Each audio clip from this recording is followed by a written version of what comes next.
नमस्कार दोस्तों, welcome back to my YouTube channel. उम्मीद करता हूं आपकी तैयारी जबरदस्त चल रही होगी। बहुत ही महत्वपूर्ण जानकारी आप सभी कैंडिडेट के लिए रहने वाली है। हम यहां पर बात कर रहे हैं IBAC-IO टीयर 1 के रिजल्ट के बारे में। जो आप लोगों ने एग्जाम दिया हुआ है, फाइनली आपका जो आंसर की है वो जारी कर दी गई है। खुशखबरी आप सभी कैंडिडेट के लिए है, एक सीट पर मात्र आपको 12 कैंडिडेट का यहाँ पे कंपटीशन देखने को मिल जाता है। ऑल कैंडिडेट का महासर्वे जो लिस्ट है वो जारी हो चुकी है। आपका कितना नंबर बन रहा है, आप कितने नंबर पर सेव है, ये जानकारी समझना आप कैंडिडेट के लिए बहुत ही जरूरी है।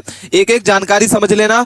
बाकी चैनल पे आप पहली बार विजिट किए हैं, प्लीज चैनल को सब्सक्राइब कर रख लें। कोई भी अपडेट आए, कोई भी इन्फॉर्मेशन आए, विद इन सेकंड उसका इन्फॉर्मेशन आप सभी कैंडिडेट के पास पहुंच पाए। कट ऑफ में हुआ है बहुत बड़ा बदलाव, और टीयर 2 के लिए आपको कितने नंबर पर आपको यहाँ पे सिर्फ यहाँ पे कैंडिडेट रहने वाले हैं, ठीक है।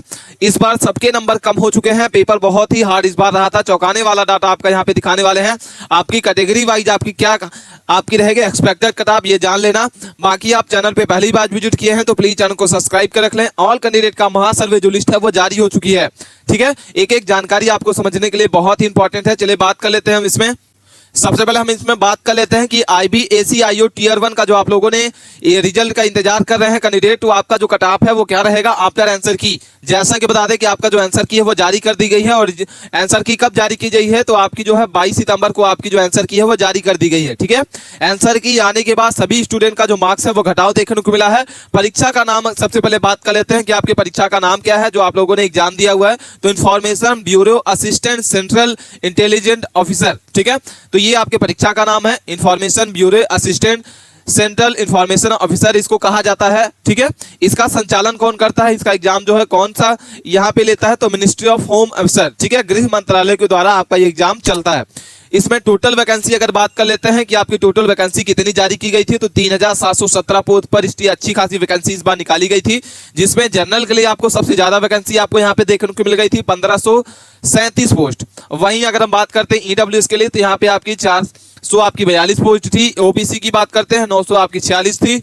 SC ST की बात करते हैं तो 500 आपकी 56 और 226 आपकी यहाँ पे मिल गई थी, ठीक है। तो यहाँ पे आपकी जो टोटल पोस्ट थी वो कैटेगरी वाइज कितनी निकाली गई थी, आप किस पोस्ट से अपना फॉर्म अप्लाई कर रखा है, कमेंट में बॉक्स में जरूर बताना है। इसके बाद हम इस बात कर लेते हैं कि आपका जो टोटल आवेदन है वो कितने कैंडिडेट ने इसमें एग्जाम में अपना आवेदन किया हुआ था। तो टोटल आवेदन इसमें 8 लाख, ठीक है, बहुत ही ज्यादा मात्रा में यहाँ पे आवेदन किया गया था। टोटल आपके 8 लाख स्टूडेंट ने इस फॉर्म को अप्लाई किया था।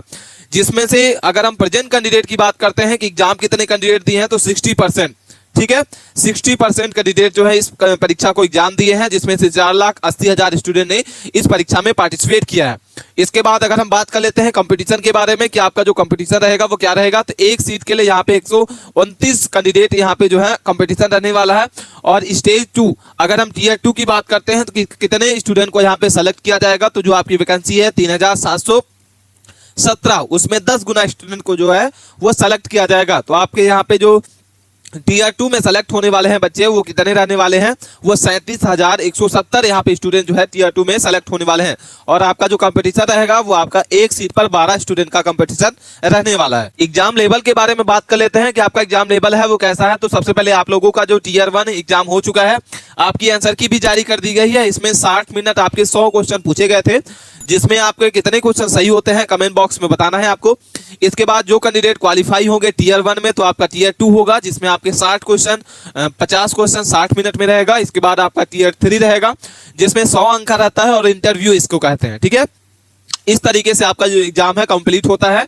इसके बाद ऑल शिफ्ट का एग्जाम लेवल अगर बात कर लेते हैं कि आपका जो ऑल शिफ्ट का एग्जाम लेवल है वो क्या रहा है, तो इसमें करंट अफेयर्स 20 क्वेश्चन आपके पूछे जाते हैं, रीजनिंग के आपके 20 क्वेश्चन पूछे जाते हैं, जीके जीएस के आपके 20 क्वेश्चन, मैथ के 20 क्वेश्चन और इंग्लिश के 20 क्वेश्चन, टोटल मिला के आपके जो है 100 क्वेश्चन पूछे जाते हैं। 60 मिनट के अंदर इसको करना होता है, ठीक है।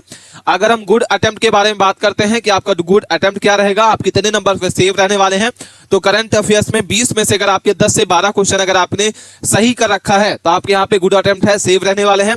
रीजनिंग की बात करते हैं तो 20 में से अगर आपके 12 से 14 अगर आपके क्वेश्चन सही हैं तो आप सेव हैं, गुड अटेम्प्ट आपका है। इसके बाद जीके जीएस की बात करते हैं तो 20 में से 12 से 13 क्वेश्चन अगर आपके सही हैं तो आपका 100% यहाँ पे सेव रहने वाला है। मैथ की बात करते हैं तो 20 में से 10 से 12 क्वेश्चन अगर आपके सेव हैं तो गुड अटेम्प्ट है आपका। इंग्लिश की बात करते हैं तो इंग्लिश में आपका जो है 12 से 14 क्वेश्चन अगर आपके सेव हैं यहाँ पे सही है तो आप यहाँ पे सेव रहने वाले हैं, गुड अटेम्प्ट आपका है।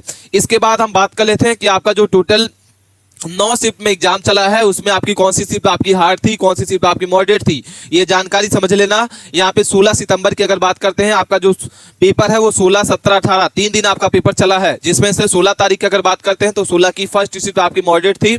वहीं अगर हम सेकंड शिफ्ट बात करते हैं तो आपकी हार्ड थी। अगर हम थर्ड शिफ्ट बात करते हैं तो आपकी हार्ड थी। ठीक है, इसके बाद हम बात कर लेते हैं 17 सितंबर की। तो 17 सितंबर की आपकी फर्स्ट शिफ्ट आपकी मॉडरेट थी। इसके बाद सेकंड शिफ्ट अगर बात करते हैं तो आपकी हार्ड थी। इसके बाद थर्ड शिफ्ट आपकी मॉडरेट थी। ठीक है, इसके बाद अगर बात कर लेते हैं 18 सितंबर, तो 18 सितंबर की फर्स्ट शिफ्ट आपकी हार्ड थी, सेकंड शिफ्ट आपकी मॉडरेट पूछी गई थी और थर्ड शिफ्ट आपकी जो हुई है वो आपकी मॉडरेट से हार्ड थी। ठीक है, तो इस तरीके से आपकी जो टोटल 9 शिफ्ट है वो आपकी कौन सी शिफ्ट हार्ड थी, कौन सी शिफ्ट आपकी मॉडरेट थी, ये जानकारी समझ गए आप। इसके बाद हम सेव स्कोर फॉर टीयर 2, इसके बाद आपका टीयर 2 में क्या सेव स्कोर रहने वाला है विदाउट नॉर्मलाइजेशन। ठीक है, ये जानकारी समझ लेना। इसके बाद यहाँ पे हम बात कर लेते हैं कि जनरल कैटेगरी से अगर आपके हैं तो जनरल के लिए आपके यहाँ पे जो है 55 से 60 नंबर का यहाँ पे आपका सेव स्कोर रहने वाला है। अगर हम ओबीसी की बात करते हैं तो 52 से 57 नंबर के बीच में अगर आपका है तो आप यहाँ पे सेव रहने वाले हैं। ईडब्ल्यूएस की बात करते हैं तो 50 से 52 नंबर, 55 नंबर अगर आपका है तो यहाँ पे टीयर 2 के लिए आप यहाँ पे सेव रहने वाले हैं। एससी की बात करते हैं तो 45 से 50 नंबर और एसटी की बात करते हैं तो 40 से 43 नंबर अगर आपका है तो यहाँ पे आप सेव रहने वाले हैं। आप टीयर 2 में 100% यहाँ पे आप तैयारी करें। इसके बाद आप सभी कैंडिडेट जो हैं अपना स्कोर कमेंट बॉक्स में जरूर बताइएगा कि आपका कितना स्कोर बन रहा है। ठीक है, कोई भी डाउट है कमेंट कर बॉक्स में जरूर बताना है आपको। अपने दोस्तों को उस वीडियो को ज्यादा से ज्यादा शेयर करें। मिलते हैं नए टॉपिक के साथ नए वीडियो में। कोई भी डाउट है आपको, कोई भी क्वेश्चन से नहीं समझ में आया है, हमें कमेंट करके जरूर बता सकते हैं और अपने दोस्तों को दबा के शेयर करें। मिलते हैं नए टॉपिक।